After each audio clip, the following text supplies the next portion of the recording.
دھمکی جو یہودیوں عیسائیوں کو کھلم کھلا اپنے دین پر عمل کرنے کی اجازت نہیں دیتی، بہت جلد کمیٹی بننے کے بعد، یعنی کوئی کمیٹی بنا رہا ہے، کوئی فرنٹ تیار کر رہا ہے، ایسے کہہ لو، ہے نا، بہت جلد کمیٹی کا حکم و فیصلے کا اختیار پاتے ہی بدل جائے گی، یعنی سعودی حکومت کیا ہو جائے گی؟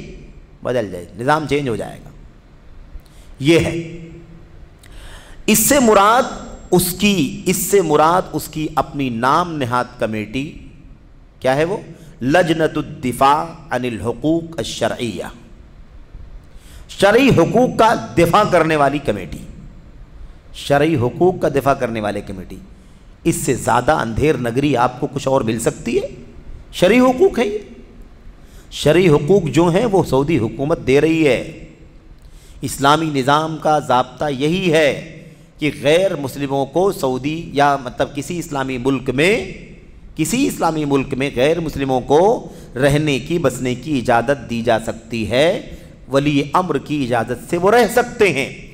بنیادی شرط یہ ہے کہ وہ اپنے دین اپنے دھرم کے کام اپنے گھروں کے اندر کریں گے، کھلم کھلا اپنے دین اور اپنے عقیدے کی شاعر کا اعلان نہیں کریں گے۔ یہ اسلام کا نظام ہے، منع نہیں ہے۔ جب ان کو اجازت دی گئی ہے، یہودی ہیں، عیسائی ہیں، غیر مسلم ہیں، ان کو اجازت دی گئی ہے کہ ہمارے ملک میں رہیں، تو اجازت کا مطلب یہی ہے کہ وہ اپنے دین دھرم کے ساتھ رہیں گے، لیکن کوئی چیز علانیہ نہیں کریں گے۔ جو کچھ کرنا ہے اپنے گھروں کے اندر کریں گے، اندر کریں گے، پوشیدہ کریں گے۔ علانیہ اسلام کا نظام، اسلامی ملک ہے، آپ علانیہ کفر کے شعار کا اعلان کیسے کر سکتے ہیں؟ سمجھ رہے ہیں؟ تو اپنے دین دھرم پر چلنے کی اجازت ہے ان کو، لیکن وہ علانیہ نہیں کریں گے۔ اس طرح سے اسلامی نظام کا ضابطہ ہے۔ اب سعودی حکومت اسی پر چل رہی ہے کہ بھئی آپ رہو گے لیکن اپنے شاعر کا اعلان نہیں کرو گے، علانیہ نہیں کرو گے۔ اب یہ کہتا ہے کہ میری کمیٹی بن جائے گی، لجنۃ الدفاع عن الحقوق الشرعیہ، یہ کمیٹی بنے گی، اور جیسے اس کو اختیار آئے گا، پاور آئے گا، تیسے ساری سعودی حکومت کا نظام کیا ہو جائے گا؟ سب چینج ہو جائے گا، یعنی ہمارے آتے ہی سعودی حکومت زیر ہو جائے گی، بلکہ اقلیات کو ان کے حقوق دینا واجب ہو جائے گا۔ اقلیات کو حقوق کیا ملیں گے آپ کو پتہ ہے یا علماء کو پتہ ہے؟ سلف امت کو پتہ ہے۔ جو اقلیتوں کو حقوق ہے اسلامی ملکوں میں غیر اسلامی لوگوں کو، وہ حقوق سعودی حکومت بھی دے رہی ہے، جس میں انہیں، یہ دیکھیے اس کا اپنے حقوق کیا ہے غیر مسلموں کے، جس میں انہیں اپنے گرجا گھروں میں، اس کا مطلب گرجا گھر بھی بننا چاہیے، یہی تو، جس میں انہیں اپنے گرجا گھروں میں عبادات کے شعائر کی انجام دہی کا حق بھی ہوگا۔ دیکھا آپ نے، یہ ہے اس کا عقیدہ۔ اسی طرح اپنی خاص شریعتوں کے مطابق شادی بیاہ وغیرہ کے معاملات بھی طے تمام ہوں گے، سارا چلے گا بھائی، جیسے یہودیوں کا، عیسائیوں کا، غیروں کا چلتا ویسا۔ مزید انہیں اپنی ذاتی دینی زندگی جینے کی مکمل آزادی ہوگی، خواہ یہودی ہوں یا عیسائی ہوں یا ہندو ہوں۔ یہ ہے کہ کون ہے یہ؟ محمد المسعری، محمد مسعری نام کا یہ آدمی ہے۔ نیز کہتا ہے، مزید کیا کہتا ہے؟ شریعت اسلامیہ میں کنیسے یعنی گرجا گھر قائم کرنا جائز ہے، توفیق اللہ کے ہاتھ میں ہے۔ سارے بنی آدم کے دل اللہ کے ہاتھ میں، اللہ کی دو انگلیوں کے درمیان ایک دل کی طرح اللہ تعالیٰ جیسے پلٹنا چاہتا ہے اسے پلٹتا ہے۔ آپ بتائیے کہ سعودی عرب کا رہنے والا، توحید و سنت کے ایک ملک میں پیدا ہونے والا، پلنے بسنے والا آدمی اس طرح سے انحراف کا شکار ہو جاتا ہے۔ اسی طرح 1417 کے ایڈیشن میں کیا ہے؟ برطانیہ ریڈیو نے اس کی اپنی آواز میں ایک بیان نشر کیا ہے۔ برطانیہ ریڈیو نے اپنے ریڈیو پر اس کی اپنی آواز میں، محمد مسعری کی اپنی آواز میں ایک بیان نشر کیا ہے۔ اس کا خلاصہ کیا ہے؟ رپورٹر نے کہا، لندن میں رہائش پذیر اپنے آپ کو جہادی کہنے والے سعودی باغی محمد مسعری کا کہنا ہے کہ وہ جلد ہی اس مہینے کے اختتام سے پہلے شیعہ باغیوں کے ساتھ ایک پریس کانفرنس منعقد کر کے ان کے ساتھ ایک متحدہ فرنٹ کا اعلان کرے گا۔ دیکھا آپ، یہ ہے محمد بصاری۔ تو جب توحید سے، سنت سے، سلف امت کے منہج سے آدمی ہٹ گیا تو پھر یہودیوں کے ساتھ جا سکتا ہے، عیسائیوں کے ساتھ جا سکتا ہے، شیعوں کے ساتھ جا سکتا ہے، رافضیوں کے ساتھ جا سکتا ہے، کہیں بھی جا سکتا ہے۔ خروج ہو گیا، جب حق سے نکل گیا تو فماذا بعد الحق الا الضلال، حق کے بعد گمراہی کے سوا کیا باقی بچتا ہے؟ دیکھا آپ نے، یہودی، عیسائی، مشرکین اور روافض، شیعہ سب کا ساتھ دینے کو تیار، اور اس کے لیے دفاع کرتا ہے، اسلامی حکومت کے خلاف کھڑا ہونے کی بات کرتا ہے۔ پھر برطانیہ ریڈیو نے مثالی کی آواز میں ایک اس کا یہ بیان نشر کیا، مطلب اگلا بیان کیا کہتا ہے اس کے اندر؟ عنقریب تنسیق ہوگی، یعنی بہت جلد سب کو لے کر کے بیٹھا جائے گا، سب سے رابطے قائم کیے جائیں گے، بلکہ بہت بڑا فرنٹ قائم ہوگا، ہم اس کے لیے کوشش کر رہے ہیں۔ روابط کا سلسلہ نہایت زوروں پر جاری ہے، یقیناً یہ اسلامی تحریک ہوگی۔ کون سی تحریک ہوگی؟ اسلامی تحریک۔ دیکھا آپ نے، کچھ بھی کرو اس کو اسلامی لگا دو، کچھ بھی کرو اس میں کیا لگا دو؟ اسلامی تحریک ہوگی۔ اسلامی تحریک سنی یا شیعہ تحریک نہیں ہوگی، شیعہ سنی کی تفریق ختم کرو، اسلامی تحریک ہوگی۔ اسلام ہی سنت ہے، سنت ہی اسلام ہے۔ کون سا اسلام جس میں سنت اور شیعیت کی تفریق نہیں ہے؟ وہ کون سا اسلام ہے؟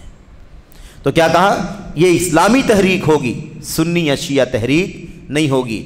ایک ایسی اسلامی تحریک ہوگی جو اجماعی مسائل اور اسلام کے قطعی طور پر، قطعی امور پر قائم ہوگی، اور تمام لوگوں یعنی شیعہ اور سنی سارے مسلمانوں کو اکٹھا کرے گی، اور اس سے بھی اوپر اٹھ کر مسلمانوں اور اہل وطن کے حقوق کی نگہداشت کرے گی، یعنی کفار، مشرکین، یہود، عیسائی سب کے حقوق کی نگہداشت کرے گی، اور ان کے لیے وطنیت کے تمام حقوق تسلیم کرے گی۔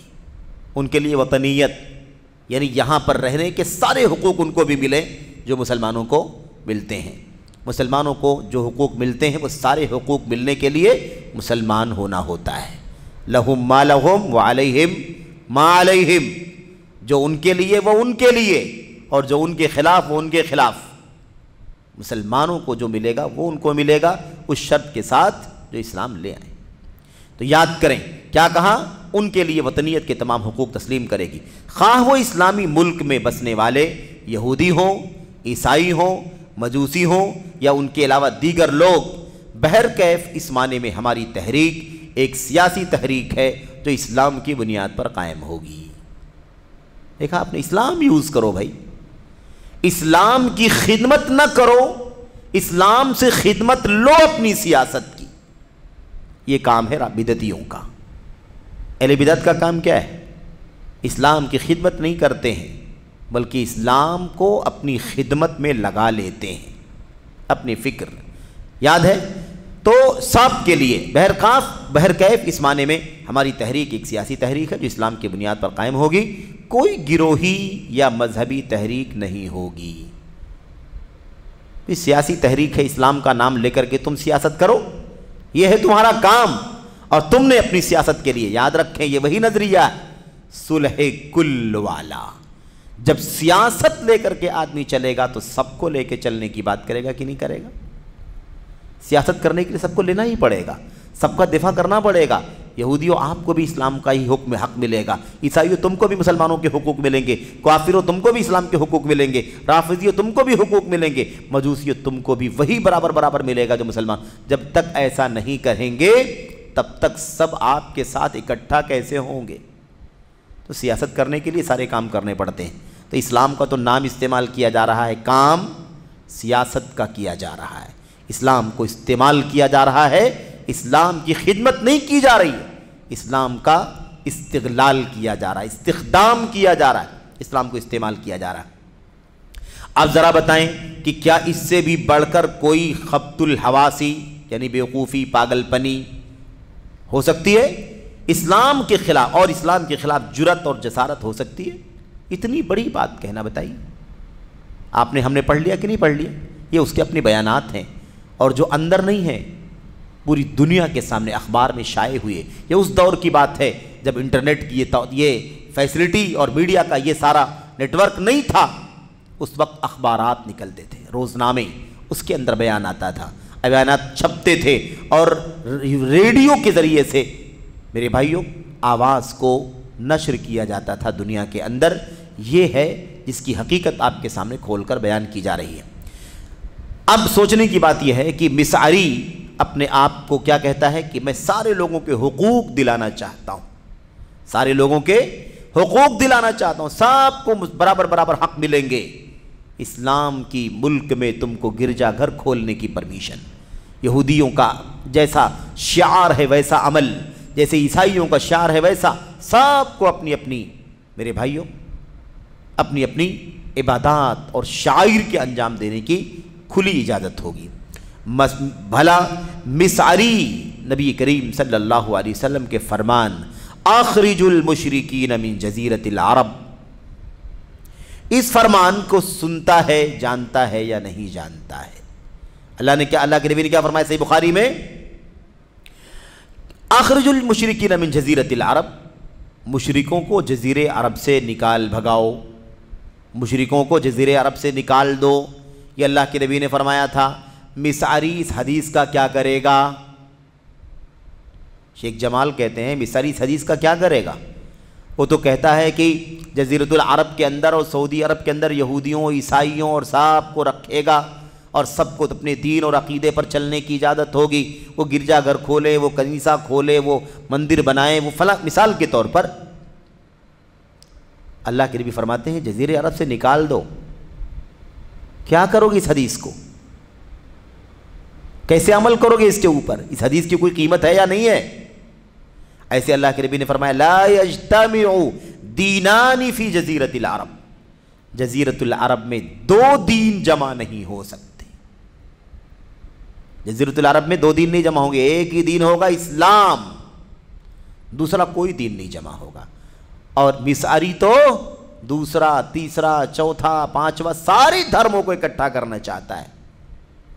اس حدیث کو کیا کرے گا مسعری؟ کہاں لے جائے گا؟ اللہ کے نبی فرماتے ہیں لا یجتمع دینان, دو دین اکٹھا نہیں ہو سکتے. نکالنے کی بات کر رہے ہیں اللہ کے نبی, اور تم اکٹھا کرنے کی بات کر رہے ہیں, فرنٹ بنا رہے ہو. اس طرح کی باتیں کتنی خطرناک ہیں. کیا اس قسم کی واضح احادیث سے نابلد شخص یعنی ناواقف جاہل شخص پیشوا یا قائد و رہنما ہونے کا مستحق ہو سکتا ہے؟ اتنی موٹی موٹی باتیں اس کو نہیں معلوم ہے, جاہل ہے. وہ کیسے مسلمانوں کا قائد ہو سکتا ہے, کیسے مسلمانوں کا رہنما بن سکتا ہے؟ سوائے اس کے کہ ضلالت اور ہوا پرستی کا رہنما ہو. ضلالت کا گائیڈ ہو, ضلالت کا امام ہو سکتا ہے, ضلالت کا پیشوا ہو سکتا ہے, گمراہ گر امام ہو سکتا ہے, لیکن کبھی بھی وہ مسلمانوں کا صحیح پیشوا اور رہنما نہیں بن سکتا ہے. ہم اللہ تبارک و تعالیٰ سے عافیت کا سوال کرتے ہیں. یہ تو گویا کسی شاعر کے شعر کا مصداق, یعنی مسعری کا یہ رویہ, مسعری نے جو کچھ باتیں کہی ہیں اس کی جو فکر ہے, کہتے ہیں اس کی فکر شاعر کے اس شعر کا مصداق. کیا ہے وہ شعر؟ دارہم و دارہم ما دمت فی دارہم و ارضہم ما دمت فی ارضہم. عربی زبان بہت بلیغ زبان ہے, بہت عظیم الشان زبان ہے. کیا ہے؟ دارہم, یہ دارا یداری مدارات, و دارہم ما دمت فی دارہم, جب تک تم ان کے گھر میں رہو ان کی رواداری کرو. بھئی لندن میں بیٹھے ہو تو رواداری کرو گے کہ نہیں کرو گے؟ عیسائیوں کی, یہودیوں کی, شیعوں کی, رافضیوں کی, مجوسیوں کی, تو ان کے گھر میں بیٹھو گے تو یہی بولنا پڑے گا نا, ہے کہ نہیں؟ وَدَارِهِمْ مَا دُمْتَ فِي دَارِهِمْ, جب تک تم ان کے گھر میں بیٹھے ہو ان کی رواداری کرو, ان کا کہا مانو, ان کے ہاں میں ہاں ملاؤ, یہی ہے. وَأَرْضِهِمْ مَا دُمْتَ فِي أَرْضِهِمْ, اور جب تک تم ان کے سرزمین میں بیٹھے ہو تو ان کو راضی کرو. یہی تو ہے نا, شاعر نے کہا تھا یہی رویہ ہے اور اسی کے مصداق ہیں یہ. تو یہ ہے میرے بھائیوں. اس کے بعد آخری بات یہ ہے کہ روزنامہ الریاض سعودی عرب کا ایک بہت مشہور ڈیلی نیوز پیپر ہے. اس میں 1422 ہجری میں کیا ہے, سعودی عرب کے مطابق سعودی عرب کے سابق مفتی عام امام شیخ عبدالعزیز بن عبداللہ بن باز رحمہ اللہ کا ایک مضمون شائع ہوا ہے جس میں شیخ بن باز رحمۃ اللہ علیہ نے فرمایا ہے۔ اصل میں یہ علامہ ابن باز کی بات آپ کا طریقہ جانتے ہیں کہ آپ ہر ایک کے ساتھ خیر خواہانہ جذبہ، سب کو سمجھانا، بجھانا، راہ حق کی رہنمائی کرنا، یہ علامہ ابن باز رحمۃ اللہ علیہ کا ایک بہت بڑا خاصہ ہے، ایک بہت بڑی خوبی ہے ان کی۔ اس لیے اس کے اندر کیا کہا ہے دیکھیے، کہتے ہیں اس وقت محمد مساری 1422 میں، آج سے 22-23 سال پہلے، اس وقت محمد مساری، سعد فقیہ، یہ سب وہی اخوانیت اور خارجیت کی فکر والے لوگ ہیں۔ محمد مساری، سعد فقیہ اور ان جیسے دیگر فاسد گمراہ دعوتیں پھیلانے والے جو کچھ کر رہے ہیں وہ بلا شبہ بہت بڑا شر اور برائی ہے، اور یہ لوگ بہت بڑے شر و فساد کے دائی ہیں۔ واجب یہ ہے کہ ان کی تحریروں اور بیانات سے چوکنا رہا جائے، واجب ہے کہ ان کے بیانات سے اور ان کی تحریروں سے چوکنا رہا جائے، انہیں مٹا کر ختم کر دیا جائے۔ آج لوگ کہتے ہیں کہ سب کو سننا چاہیے، سب سے استفادہ کرنا چاہیے، جو اچھا ہو اسے لے لینا چاہیے اور جو برا ہو اسے چھوڑ دینا چاہیے۔ بھئی جن کا عقیدہ صحیح نہیں، جن کا منہج صحیح نہیں، ان سے چوکنا رہنے، ڈرنے، بھاگنے کا حکم ہے، ان کے فتنے سے، ان کے شر سے اپنے آپ کو بچانے کا حکم ہے۔ کیا کہا؟ انہیں مٹا کر ختم کر دیا جائے اور کسی بھی چیز میں سرے سے ان کا تعاون نہ کیا جائے، شیخ بن باز کہہ رہے ہیں۔ نیز یہ بھی واجب ہے کہ انہیں حق کی رہنمائی کی جائے، یہ تو ضروری ہے، انہیں حق کی رہنمائی کی جائے اور اس باطل سے انہیں آگاہ کیا جائے، اس باطل سے انہیں آگاہ کیا جائے، جس باطل پر وہ ہیں اس سے آگاہ کیا جائے۔ کسی کے لیے بھی ان کے ساتھ اس شر و فساد میں تعاون کرنا جائز نہیں۔ مساری، فقیہ اور بن لادن اور ان کی روش پر چلنے والے تمام لوگوں کو میری نصیحت ہے کہ وہ تباہی کے اس راستے سے باز آ جائیں۔ پورا خوارج کا گروپ ہے کہ نہیں گروپ ہے، اور جن کو لوگ اسلام کا سب سے بڑا مجاہد سمجھتے تھے۔ اس سے پہلے بھی ہم نے ذکر کیا ہے کہ اس طرح سے لا علمی، جہالت کا نتیجہ ہے کہ آدمی نہیں سمجھتا موقف کیا ہے، منہج کیا ہے، عقیدہ کیا ہے نا، دین حقیقت میں کیا ہے، نہیں سمجھتا آدمی، اپنی جہالت کے نتیجے میں کسی بھی حد تک چلا جاتا ہے۔ اور جب صدام حسین کا وہ خلیجی جنگ کا جو مسئلہ پیش آیا تھا، اس وقت آپ دیکھیے کہ کتنے سینکڑوں ہزاروں لوگوں نے اپنے بچوں کے نام صدام رکھ لیے تھے، اور یہی معاملہ اسامہ بن لادن کا ہے۔ اسامہ بن لادن کے اس فتنے کے دور میں نہ جانے کتنے ہزاروں بچوں کے باپوں نے اپنے بچوں کے نام اسامہ رکھ لیے تھے۔ یہ اسامہ بن زید کے نام پر نام نہیں رکھا گیا تھا، اسامہ بن لادن کے نام پر نام رکھا گیا تھا۔ جبکہ کون ہے یہ خوارج، خروج کا مشن تھا ان کا۔ شیخ بن باز رحمۃ اللہ علیہ تینوں کا نام لے کر کے کہتے ہیں مساری، فقیہ، بن لادن اور ان کے نقش قدم پر، ان کی روش پر چلنے والے تمام لوگوں کو میری نصیحت ہے کہ وہ تباہی کے اس راستے سے باز آ جائیں، اللہ سے ڈریں، اس کے عذاب اور غضب سے پناہ مانگیں، اپنی نیکی اور بھلائی کی طرف پلٹ آئیں اور پچھلے سرزد گناہوں سے اللہ کے حضور توبہ کریں، کیونکہ اللہ تبارک و تعالیٰ نے اپنے توبہ کرنے والے بندوں کی توبہ قبول کرنے کا وعدہ فرمایا ہے۔ یہ شیخ بن باز رحمۃ اللہ علیہ کی بہت ہی زیادہ مخلصانہ نصیحت ہے، یہ نصیحت ہے ان کی، خیرخواہی ہے ان کی، اور یہ بات شیخ بن باز رحمۃ اللہ علیہ کی مجموعہ فتاویٰ کے اندر بھی موجود ہے، جلد نمبر 9 صفحہ نمبر 100 پر یہ بات بھی موجود ہے۔ بہرحال خلاصہ کلام یہ ہے کہ یہ عقیدہ اور یہ نظریہ کہ یہودیوں سے ہماری دشمنی، ہماری ناراضگی دین کی بنیاد پر نہیں ہے، یہ دراصل بہت خطرناک نظریہ ہے، بہت خطرناک عقیدہ ہے۔ دین کو خالص جو توحید کا عقیدہ ہے دین اسلام کا، جو اس کی اساس اور بنیاد ہے، اسے ملیا میٹ کر دینے کا بہت بڑا پلان ہے میرے بھائیوں۔ اور شاید آپ کے علم میں ہو یہ بات بھی کہ نواقض اسلام میں سے ایک ناقض یہ بھی ہے کہ کفار کو کفار نہ سمجھا جائے، کفار کو کفار نہ سمجھا جائے، یہی ناقض ہے۔ اور اگر کفار کے لیے مسلمانوں جیسے حقوق کے لیے فرنٹ بنایا جائے اور اس کے لیے مسلم حکمرانوں سے لڑنے کی بات کی جائے تو یہ کتنا بڑا جرم ہوگا، اللہ سے دعا ہے کہ اللہ تعالی ہم سب کو سمجھنے کی توفیق عطا فرمائے. آمین رب العالمین. وصلی اللہ وسلم وبارک علی نبینا محمد وعلی آلہ وصحبہ اجمعین. السلام علیکم ورحمۃ اللہ وبرکاتہ.